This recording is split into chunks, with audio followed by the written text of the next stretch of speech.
এনসিপির নেতাকে প্রকাশ্যে গুলি, এটা হয়ে গেছে দুর্বৃত্ত। আর প্রথম আলো ডেইলি স্টোরে হামলা যারা করেছে এরা উগ্রপন্থী সন্ত্রাসী।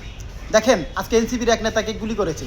জাতীয় নাগরিক পার্টি এনসিপির খুলনা বিভাগের প্রধান এবং এনসিপির শ্রমিক শক্তি কেন্দ্রীয় সংগঠনের মোতালেব শিকদার গুলিবিদ্ধ হয়েছেন।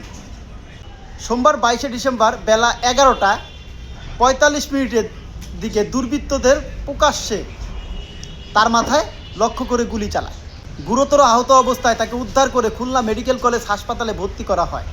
চিকিৎসা তার অবস্থা আশঙ্কাজনক বলে জানিয়েছে সোনাডাঙ্গা মডেল থানার তদন্ত কর্মকর্তা ওসি অনিমেষ মণ্ডল। বলেন, মোতালেব নামের এক ব্যক্তিকে দুর্বৃত্তরা গুলি করেছে।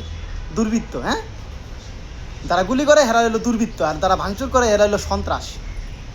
এই হলো বাংলাদেশের বর্তমান মিডিয়াদের চরিত্র। মোতালেব নামের এক ব্যক্তিকে দুর্বৃত্তরা গুলি করলে উপস্থিত জনতা তাকে উদ্ধার করে প্রথমে খুলনা মেডিকেল কলেজ হাসপাতালে নিয়ে যায়। পরে চিকিৎসকদের পরামর্শে তাকে মাথায় সিটি স্ক্যানের জন্য শেখপাড়া সিটি ইমেজ সেন্টারে নেওয়া হয়। এই হলো বাংলাদেশের বর্তমান অবস্থা। এনসিপি নাহিদ ইসলাম আজকে বলছে যে মববাজি ও মব সন্ত্রাস দেশে বেড়ে গিয়েছে। এখন নাহিদ ইসলাম কি বলবে? যারা জুলাই আগস্টে দেশের জন্য ভূমিকা রেখেছিল এরা একের পর এক প্যাকেট হয়ে যাচ্ছে, আর আমরা পড়ে আছি প্রথম আলো ডেইলি স্টার নিয়ে।